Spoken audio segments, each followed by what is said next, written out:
California dreaming. Da, da, da, da, da, da. Yeah, I know I can't sing. Remember that song? California dreaming.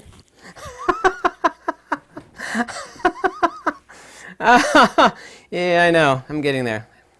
I used to live in California. Between me and my wife, we lived in Emeryville, East Bay, right near Oakland, just across the bay from San Francisco. From 2000 until just before 2005.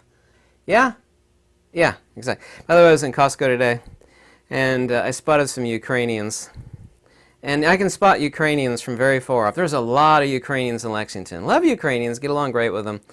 And as I said as I passed, I was a Slava Ukraina, which means glory to Ukraine. And they turned, oh my God. Not only Ukrainians usually very tall, it's very easy for me to spot Ukrainians because you know what they look like? They look like normal, well-adjusted Americans from the 1960s. They're not like nutty and stressed out and worn out and really fat like me, and they don't have big bags under their eyes.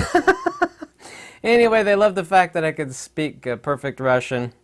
They're from Eastern Ukraine, so they could speak perfect Russian. And the lady, she was really tall. She was like 6 foot something. She dug this out of her purse and she gave it to me. This is a bracelet in the shape of, the Ukrainian flag. I was like, oh, большое вам спасибо. Anyway, there's a little bracelet from some... They said they've been living here for a couple years. There's a huge Ukrainian church in Lexington, which is kind of odd. Not in a bad way. It's like Lexington, like a refuge center for Ukrainians. Anyway, I wanted to talk about California. And it started its major decline right about 1992. And I'm not interested in picking on California. I used to live there. I have to say, some really nice stuff about California. I've been to San Diego twice with my folks. I've been to Los Angeles twice. Of course, that was ages and ages ago. Even back then, it was just absolutely horrific, and you see the smog hovering over Los Angeles. San Francisco, my wife was actually a nurse in St. Mary's Hospital in San Francisco, but we lived in the East Bay. We lived in the Watergate complex. You could look that up in Emeryville. It's on a rubble fill. Sticks out in the Bay of California. It's so incredibly beautiful. Me and my wife, even after she went down from the brain tumor, we went to Muir Woods. These super, not sequoias, but they're super gigantic trees. Were they sequoia trees? That I can't remember. Super, super beautiful. California, of course, has Death Valley. It has some really ugly parts too. But I mean, California is fertile and beautiful and natural. It's just got tons of timber, tons of mineral, tons of oil, tons of natural gas.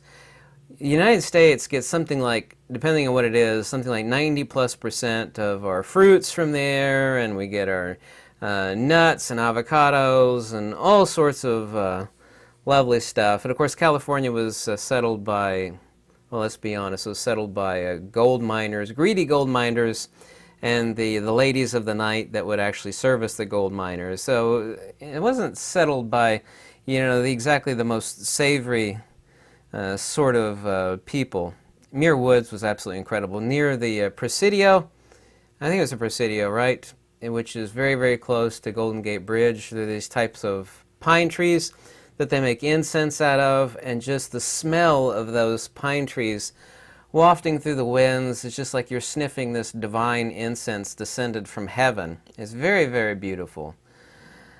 But that's the nice part. The dirty underbelly, which is migrating all the way up to the pretty parts, it's really bad. I mean, California is absolutely paradise lost. I don't care about politics. I never have. I don't want any discussion about politics. If you think I'm actually discussing that, you're mistaken. You could try to read between the lines and think that I am, but I'm not. I know how you could infer that from this video, but California is a paradise lost. You got the highest gas prices.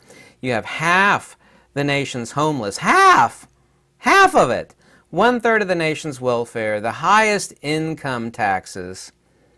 California seems to be perpetually burning because a bunch of people that have more intelligence than they have common sense, because I'm a huge proponent of, I don't know anybody on YouTube, or basically in general, people that distinguish empirical knowledge, i.e. episteme, from wisdom and common sense. The reason why California seems to always be burning is because they stop controlled burns. Like, oh my God, you're releasing dangerous gases. Like, well, wildfires are natural due to lightning strikes and whatnot. It clears out the underbrush. And every time there is a lightning fire in California, you know, oh my God, there's a fire. It's threatening my $1 million Hollywood home. And then they go and put the fires out, which is fine. I know nobody wants their house burned. But they need to have controlled burns. And they're basically, I forget what year they stopped doing controlled burns in California. It was a long, long time ago. So the whole place is just a friggin' tinderbox. Anyway, me and my wife lived in the Watergate complex. You could go look it up in Emeryville, which is a one-bedroom dump. It is the most depressing hellscape you could possibly imagine because there's like a gazillion apartments there. It's like 4 stories. And when you come up from the garage, since it's built on rubble fill, the garage is just as lumpy as chowder. It's just hilarious. And you see these hallways that are super dark and depressing, and they vanish into infinity. It's like you're traveling out of something from Hellraiser or Hellscape. It's like ours is like the 40th door down. It's so depressing. And I told my wife, you know, argued with her, and I know why she wanted to stay there because California is unique and beautiful and like so we could stay in this one-bedroom dump that's never going to be paid for, or we could take how much this thing is appreciated and, you know, pay for this house and have a nice house and a nice yard that's paid for forever. So I eventually convinced her, and she eventually agreed with me. I'm going to give a simple analogy of what happened to California, because we're ultimately talking about ideology. Say parts of a car are people, you know, the engine and the transmission, you know, the engine needs oil, okay? So we got the oil box. And so you got the majority of a car, of course, is the engine and the transmission. So you got some squeaky parts of the car that are not part of the engine and transmission. Like, well, it's arguing with the engine as the car is going down. Well, we're starting to squeak back here. We need a little bit of oil. And the engine and the transmission, you know, concede. It's like, well, you know, we'll give you a little cup of oil because that's all you need. I know you're squeaking. This is about the squeaky wheel getting the grease, and instead of the squeaky little gears getting the grease that they want, and that is all that they need, it's like, no, we don't want a cup of oil to solve our squeaks. We want the oil line diverted from the engine to you guys in the engine, you know, the 80% of the car, the engine and the transmission. We wanted the oil line diverted. And they threw up such a ruckus, this few little parts of the car. They diverted the whole oil line, and of course you know how the story ends. They diverted the oil line, so instead of getting a cup, they got the entire oil line sent to the few little gears that don't need that much oil. And then of course the engine overheated and seized up, and the engine just blew up, and then the car is just sitting there on the side of the road like a train wreck. So you got the 1% squeaking and throwing a ruckus. Instead of getting what they need and deserve, they thought they'd dictate to the engine and the transmission, the majority of the car, you know, how it's going to go. And it turns out the engine and the transmission are spineless jellyfish. And so they conceded to give everything to the few squeaky parts in the back of the car. And then, of course, the engine overheated and seized and then blew up like boom! And then everything's just bye-bye. Bye-bye. And that's basically what's happened in California. We have a completely failed ideology there, and it started its decline in 1992. And once again, if you think I'm talking about politics, you can think and read between the lines all you want.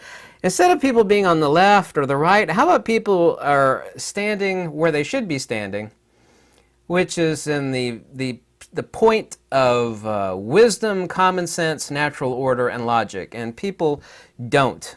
Here California, and this is true, since California is so beautiful, it's got the timber and the minerals, the oil, and all of the agricultural stuff, because it feeds much of America, yeah? It does. Fruits and the nuts and the avocados and blah, blah, blah, blah. You know, there's a joke in there. I don't need to hear that joke.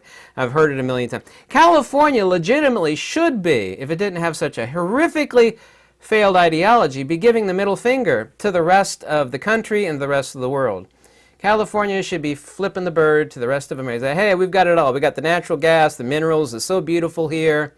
You know, the incense, Muir Woods, you know, the giant sequoias. Man, we got it all.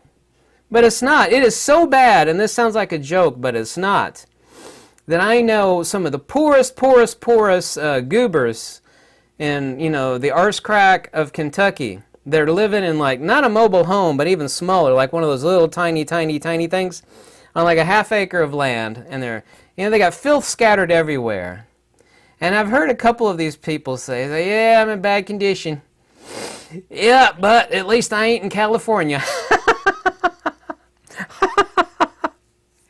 I mean, the redneck reasoning behind this. I'm not going after redneck. You know, some of the poorest people in the poorest parts of Kentucky, they don't have a pot to whiz in. Like, at least I ain't in California. California, which should be, you know, like going, you know, look at us. Look how much we got. Natural gas. They should be given the bird to America, but instead they're the butt of every joke. Everybody is fleeing from there. Did you know that it costs, I think, over 4 times as much to get a U-Haul out of California? It's like, I'm going to get the hell out of here. Than it is, it's like, if you want to say you lost your mind and you wanted to move to California, oh man, they'll just about short pay you. It's like next to nothing to take a U-Haul from Texas or whatever to California. But if you try to go from California to Texas, you're going to pay out the wazoo. I think it was up to like 6 or 10 times the price at one point in time. Everybody's fleeing there. You know you have lost. And everybody can blame the current gov of California, and I am no supporter of his, but this has been going on long before him.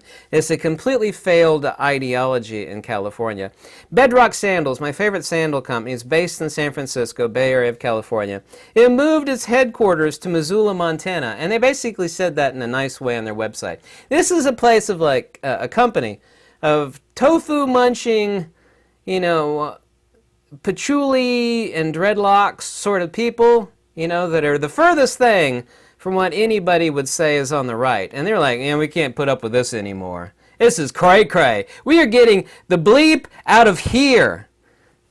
They basically say that on their website due to economic considerations. Basically saying California has lost their mind. Even we don't want to stay here anymore. Bedrock Sandals, they moved to Missoula, Montana. People are fleeing California and other countries, and nobody talks about this really, because they feel and know that they're powerless. People can debate whatever side that they want, and I don't care about it. You know, the people that are fleeing to the United States, it's like, why don't they fix up their own place? The same thing applies to California as it does to these other, these many countries. It was, oh, X number of people have, you know, and made their way into the United States. I'm not really interested in what people feel about this one way or the other. I want to know the source of this, you know, not people complaining about one way or the other. These people feel defenseless, and they are. They're defenseless, they're voiceless, but they're also, too, Californians I'm referring to, as well as people from these other, they feel they're spineless on a certain level, greater or lesser, they're spineless jellyfish. Because someone with a sharp mind who's willing to change it for the better, but people today are sheep. And I'm not just talking about Americans, however, there's tons of American sheep. These people feel defenseless. They're exercising their position as sheep by you can say voting with their feet. It's like, we're going to get the hell out of here. We can't take this garbage anymore. It's a failed ideology. This failed ideology concentrates power and inverts natural order and reason. This same sort of garbage is actually going on up in Canada. I know of no Canadian, literally there's not one Canadian that's left a comment or sent an email to me that's proud of what's going on in Canada. They're just not. They're like, oh my God, this place has just turned into, you know, a dystopian nightmare. Yeah, me and my wife got the hell out of California just for many, and it's just gotten so much worse. You know, I've never seen, go to Haight-Ashbury, there's all these little cool shops on Haight-Ashbury. By the way, every time I go to the used bookstores in Berkeley, even the people in San Francisco thought that Berkeley was so nuts they would call it Berserkly. And it was true. I couldn't park my crummy Corolla there to go to the used bookstores because people would key the hell out of the car. It's not like some sort of rich person's car, like, man, they're revolting against the man. They'd key the car constantly. My wife's like, oh God, look, the car's keyed again, or Corolla, light blue Corolla. It's like, I can't help it. I go to these used bookstores, I try to park away, and yet they still key the cars. And now, of course, they're breaking windows left and right. I don't know if you want to know what goes on in San Francisco, but the place has turned into a hellscape. Nobody in their right mind wants to stay there anymore. I mean, they just don't. Everybody's left.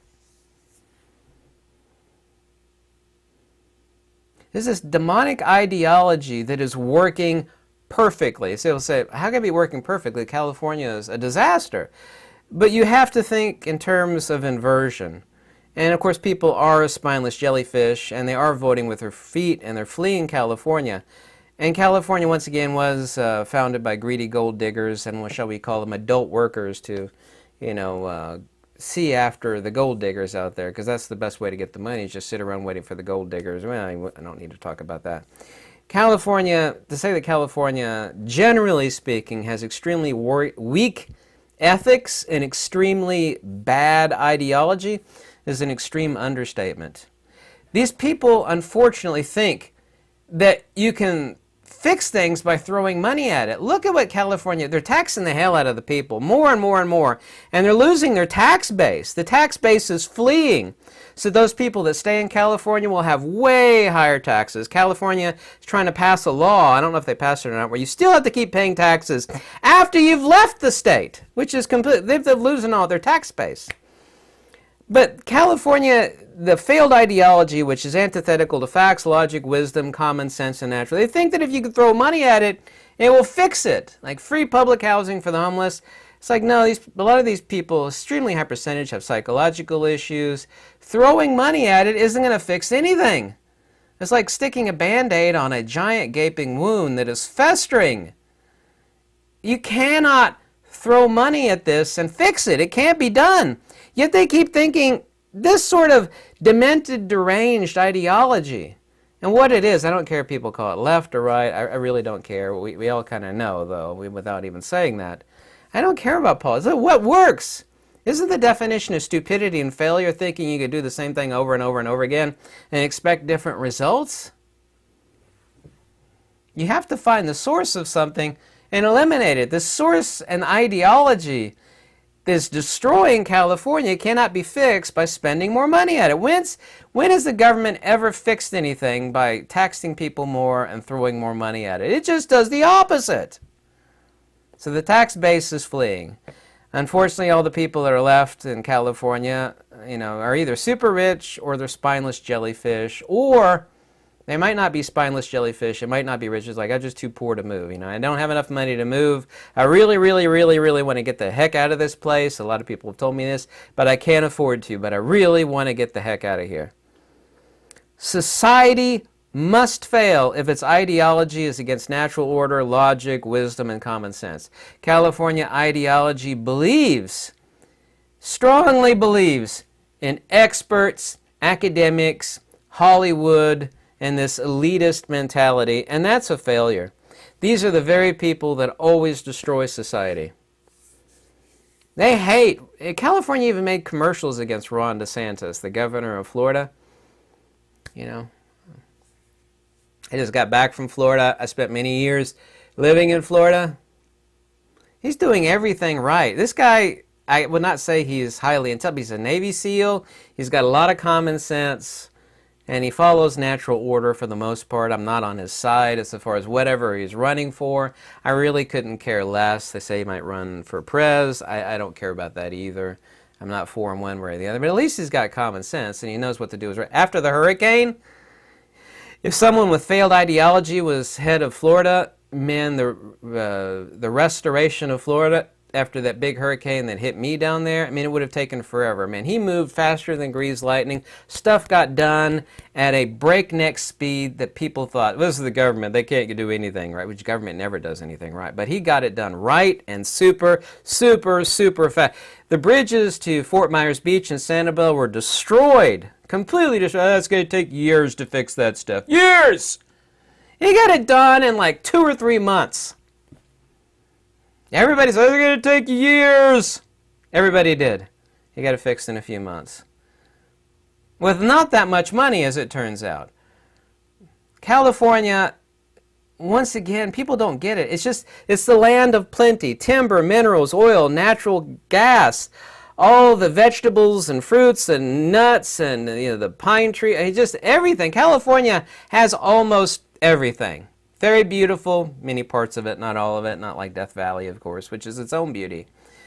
But it suffers from this existential crisis of spineless jellyfish and a demonic ideology that's turned the whole state upside down. It's got its head firmly planted in its rump.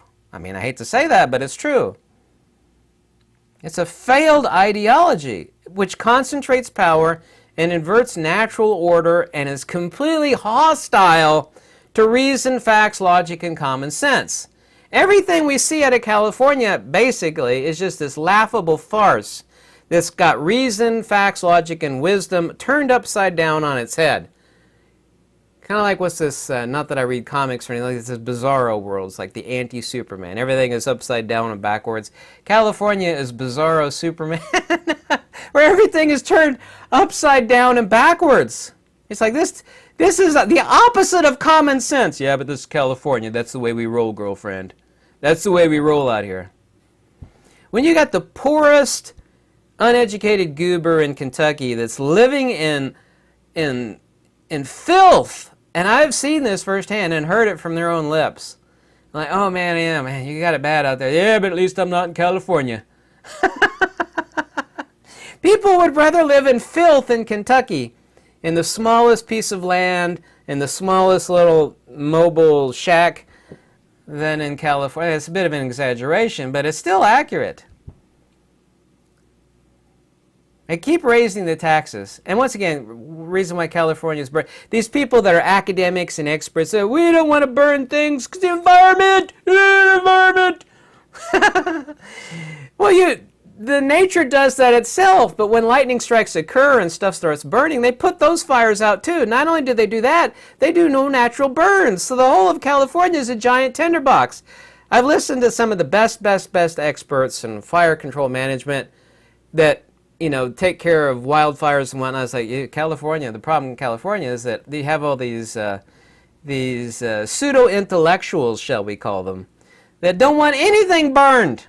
It's like, nature burned things naturally with lightning. If you want to stop lightning and stop people's homes from burning, that's fine, that's a good thing.